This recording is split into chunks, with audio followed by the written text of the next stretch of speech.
Bir günü gelip Aliya kurabız, falan kılavuz dedi. Oşo 2003'ten beri iştep geleydim. Naloğun tölösöm, sivetin tölösöm, musurun tölösöm, başkasının bardığın tölösöm, patentin tölösöm. Bizge okşoğan jardılardı karaş keregile.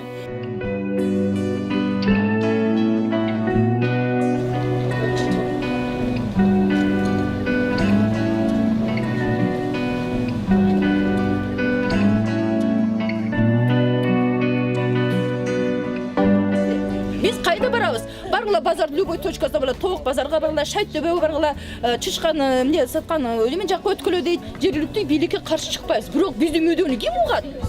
Каяка алып барат экен бизди?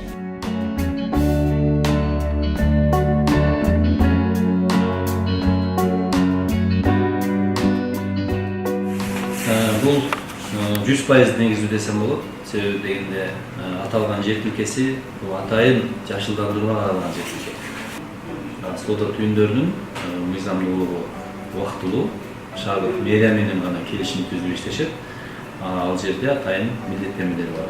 Эгерде мэрияга керек болгон учурда жер тилкелерин бошотуп чыгууга соода түйүндөгүлөрү милдеттүү.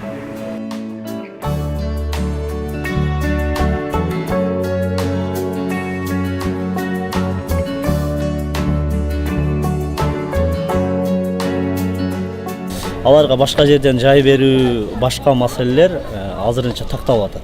Биз ода бере албайбыз, азыр бардыгын бир жерге жайгаштырабыз андай мындай депчи. Ал маселе сүйлөшүлүп атат.